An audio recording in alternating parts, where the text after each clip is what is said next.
ನನ್ನ ಮಗ ಅಥವಾ ನನ್ನ ಮಗಳು ನಾನು ಮೊಬೈಲ್ ಕೊಡದೆ ಹೋದರೆ ಯಾವುದೇ ಕಾರಣಕ್ಕೂ ಕೂಡ ಊಟ ಮಾಡೋದಿಲ್ಲ. ಮಗು ಬಹಳ ಹಠ ಮಾಡುತ್ತದೆ. ಹಾಗೂ ತಂದೆ ತಾಯಿಗಳು ಯಾವುದೋ ಒಂದು ಕೆಲಸದಲ್ಲಿ ಬ್ಯುಸಿ ಇರತಕ್ಕಂಥ ಸಂದರ್ಭದಲ್ಲಿ ಆ ಮಗು ಕಿರಿಕಿರಿ ಮಾಡ್ತಾ ಇದ್ದರೆ, ಅಳ್ತಾ ಇದ್ದರೆ, ಆ ಒಂದು ತಾತ್ಕಾಲಿಕ ಸಮಯಕ್ಕಾಗಾದ್ರೂ ಆ ಮಗು ಸುಮ್ಮನಿರಬೇಕು, ಶಾಂತವಾಗಿರಬೇಕು ಅನ್ನುವಂಥ ಉದ್ದೇಶದ ಹಿನ್ನೆಲೆಯಲ್ಲಿ ಭಾಳಷ್ಟು ಜನ ಪೋಷಕರು ಏನು ಮಾಡ್ತಾರೆ, ಆ ಮಗುವಿನ ಕೈಯಲ್ಲಿ ಮೊಬೈಲನ್ನು ಕೊಡ್ತಾರೆ. ಆದರೆ ಮಕ್ಕಳಲ್ಲಿ ಹೃದಯಾಘಾತಕ್ಕೆ ಮೊಬೈಲ್ ಬಳಕೆ ಕಾರಣ ಅಂತಕ್ಕಂಥದ್ದು ಹುಬ್ಬಳ್ಳಿ ಕಿಮ್ಸ್ ಅಧ್ಯಯನದಲ್ಲಿ ಆಘಾತಕಾರಿ ಅಂಶ ಅಂತಕ್ಕಂಥದ್ದು ಬೆಳಕಿಗೆ ಬಂದಿರತಕ್ಕಂಥದ್ದು. ಸುಮಾರು 30 ಮಕ್ಕಳ ಮೇಲೆ ಒಂದು ಅಧ್ಯಯನವನ್ನು ನಡೆಸಲಾಗ್ತದೆ. ನೋಡಿ, ರಾಜ್ಯ ಮಾತ್ರವಲ್ಲದೆ ದೇಶದ ವಿವಿಧ ಕಡೆಗಳಲ್ಲಿ ಚಿಕ್ಕ ಚಿಕ್ಕ ಮಕ್ಕಳು ಕೂಡ ಹೃದಯಾಘಾತದಿಂದ ಮೃತಪಡ್ತಾ ಇರತಕ್ಕಂಥದ್ದು ಇತ್ತೀಚೆಗೆ ಹೆಚ್ಚಾಗಿರುವಂಥದ್ದು ತಮ್ಮೆಲ್ಲರಿಗೂ ಕೂಡ ಗೊತ್ತಿದೆ. ನೋಡಿ, ಈ ಒಂದು ಹೃದಯಾಘಾತಕ್ಕೆ ಅತಿಯಾದಂಥ ಮೊಬೈಲ್ ಬಳಕೆ ಪ್ರಮುಖ ಕಾರಣ ಎಂಬಂಥ ಆಘಾತಕಾರಿ ಅಂಶ ಅನ್ನುವಂಥದ್ದು ಹುಬ್ಬಳ್ಳಿಯ ಕರ್ನಾಟಕ ವೈದ್ಯಕೀಯ ಕಾಲೇಜು ಮತ್ತು ಸಂಶೋಧನಾ ಸಂಸ್ಥೆ ವೈದ್ಯರ ತಂಡ ನಡೆಸಿರತಕ್ಕಂಥ ಒಂದು ಅಧ್ಯಯನದಿಂದ ಇದು ಬೆಳಕಿಗೆ ಬಂದಿದೆ. ಹಾಗಾದರೆ ಹೇಗೆ ಇವರು ಈ ಒಂದು ಅಧ್ಯಯನವನ್ನು ಮಾಡಿದರು ಅಂತ ನಾವು ನೋಡೋದಾದರೆ, 8 ಮತ್ತು 9ನೇ ತರಗತಿ ಅಧ್ಯಯನ ಮಾಡ್ತಾ ಇರತಕ್ಕಂತಹ ಬೊಜ್ಜು ಹೆಚ್ಚಾಗಿರ್ತಕ್ಕಂಥ ವಿದ್ಯಾರ್ಥಿಗಳನ್ನು ಆಯ್ಕೆ ಮಾಡಿಕೊಳ್ಳುತ್ತಾರೆ.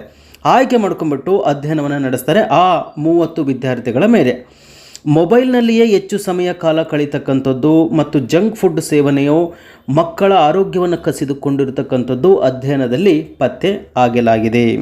ಅಧ್ಯಯನಕ್ಕೆ ಒಳಪಡಿಸಿರತಕ್ಕಂಥ ಮಕ್ಕಳಲ್ಲಿ ಚಿಕ್ಕ ವಯಸ್ಸಿನಲ್ಲಿಯೇ ಸಕ್ಕರೆ ಕಾಯಿಲೆ, ಅಧಿಕ ರಕ್ತದ ಒತ್ತಡ ಸೇರಿದಂತೆ ವಿವಿಧ ಕಾಯಿಲೆಗಳ ಲಕ್ಷಣಗಳು ಕೂಡ ಪತ್ತೆಯಾಗಿದ್ದಾವೆ. ವೈದ್ಯರು ಆ ವಿದ್ಯಾರ್ಥಿಗಳ ಪೋಷಕರಿಗೆ ಮಕ್ಕಳ ಆರೋಗ್ಯದ ಸ್ಥಿತಿಗತಿಯ ವರದಿಯನ್ನು ನೀಡಿದ್ದಾರೆ. ಅಲ್ಲದೆ ಅವರ ಜೀವನ ಶೈಲಿಯಲ್ಲಿ ಮಾಡಲೇಬೇಕಾಗಿರತಕ್ಕಂಥ ಬದಲಾವಣೆಗಳು ಏನೇನು ಅದನ್ನು ಕೂಡ ತಿಳಿಸ್ಕೊಡುವಂಥ ಒಂದು ಪ್ರಯತ್ನವನ್ನು ಈ ಒಂದು ತಂಡ ಅನ್ನುವಂಥದ್ದು ಮಾಡಿದೆ, ವೈದ್ಯರ ತಂಡ ಅನ್ನುವಂಥದ್ದು ಮಾಡಿದೆ.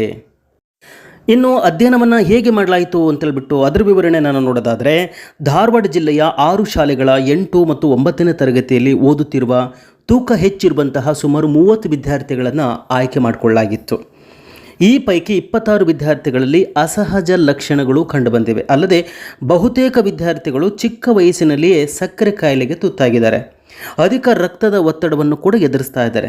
ಇನ್ನು 11 ವಿದ್ಯಾರ್ಥಿಗಳಲ್ಲಿ ಟ್ರೈಗ್ಲಿಸರೈಡ್ ಅನ್ನುವಂಥದ್ದು ಹೆಚ್ಚಳ ಆಗಿದೆ. 4 ವಿದ್ಯಾರ್ಥಿಗಳಲ್ಲಿ ಹೋಮೋಸಿಸ್ಟೈನ್ ಮತ್ತು ಲಿಪೋಪ್ರೋಟೀನ್ ಹೆಚ್ಚಾಗಿರುವುದು ಸೇರಿ ವಿವಿಧ ತೊಂದರೆಗಳನ್ನು ಪತ್ತೆ ಹಚ್ಚಲಾಗಿದೆ. ಆದರೆ ವೈದ್ಯರ ತಂಡ ಏನು ಹೇಳ್ತದಂದರೆ, ಇದೆಲ್ಲದಕ್ಕೂ ಕೂಡ ಮೂಲವಾಗಿರ್ತಕ್ಕಂಥ ಕಾರಣ ನಾವು ನೋಡೋದಾದರೆ ಅದು ಮೊಬೈಲ್ ಬಳಕೆ. ಏಕೆಂದರೆ ಈ ಮಕ್ಕಳು ಪ್ರತಿದಿನ 4 ಗಂಟೆ ಮೊಬೈಲನ್ನು ವೀಕ್ಷಣೆ ಮಾಡ್ತಾಯಿದ್ರು, ಕನಿಷ್ಠ 4 ಗಂಟೆಗಳ ಕಾಲ. ಅಧ್ಯಯನಕ್ಕೆ ಒಳಪಟ್ಟಿರತಕ್ಕಂತಹ ಮಕ್ಕಳು ಪ್ರತಿದಿನ 1 ರಿಂದ 4 ಗಂಟೆಗಳವರೆಗೆ ಮೊಬೈಲ್ ನೋಡ್ತಾ ಇರುವಂಥದ್ದು ಗೊತ್ತಾಗಿದೆ. ಜೊತೆಗೆ ಅವರ ಆಹಾರ ಕ್ರಮ ಕೂಡ ಸರಿಯಾಗಿರಲಿಲ್ಲ. ಅಧ್ಯಯನ ತಂಡವೇ ವಿದ್ಯಾರ್ಥಿಗಳ ಮನೆಗೆ ಹೋಗಿ ಅವರಿಗೆ ಡಯಟ್ ಪ್ಲಾನ್, ದೈಹಿಕ ಚಟುವಟಿಕೆಗಳಲ್ಲಿ ಹೇಗೆ ತೊಡಗಿಸಿಕೊಳ್ಬೇಕು ಅದೆಲ್ಲ ಮಾಹಿತಿಯನ್ನು ಕೂಡ ಕೊಟ್ಟು ಬಂದಿರತಕ್ಕಂಥದ್ದನ್ನು ನಾವು ಈ ಸಂದರ್ಭದಲ್ಲಿ ಗಮನಿಸಬಹುದಾಗಿದೆ. ಹಾಗಾಗಿ ಮಕ್ಕಳ ಕೈಯಲ್ಲಿ ಮೊಬೈಲ್ ಕೊಡೋದಕ್ಕಿಂತ ಮುಂಚಿತವಾಗಿ ಅವರ ಭವಿಷ್ಯವನ್ನು ಕೂಡ ನಾವು ಯೋಚಿಸಬೇಕಾಗ್ತದೆ. ಭವಿಷ್ಯದಲ್ಲಿ ಯಾವ ರೀತಿಯಾಗಿರುವಂತಹ ಬದಲಾವಣೆಗಳಾಗಬಹುದು. ನಾವು ಈಗ ಒಂದು ಕ್ಷಣಕ್ಕೆ ಮಗು ತಾತ್ಕಾಲಿಕವಾಗಿ ಅದು ಕಿರಿಕಿರಿ ಮಾಡ್ತಕ್ಕಂಥದ್ದು ಕಡಿಮೆ ಆಗಲಿ ಅನ್ನುವಂಥ ಉದ್ದೇಶಕ್ಕೋಸ್ಕರ ನಾವು ಕೊಡ್ತಾ ಇದ್ದೀವಿ. ಆದರೆ ಇದು ತಪ್ಪಾಗ್ತದೆ. ಮುಂದೆ ಮಕ್ಕಳಲ್ಲಿ ವ್ಯತಿರಿಕ್ತವಾದಂಥ ಬದಲಾವಣೆಗಳಾಗ್ತದೆ. ಮಕ್ಕಳಲ್ಲಿ ಅನೇಕ ರೋಗಗಳಿಗೆ ಆ ಮೊಬೈಲ್ ಕಾರಣವಾಗ್ತದೆ. ಮೊಬೈಲ್ ಕೊಟ್ಟವರು ಕೂಡ ಇದಕ್ಕೇನಾಗ್ತಾರೆ, ಕಾರಣರಾಗ್ತಾರೆ ಅನ್ನುವಂಥದ್ದನ್ನು ನಾವು ಗಮನದಲ್ಲಿ ಇಟ್ಕೊಳ್ಬೇಕಾಗ್ತದೆ.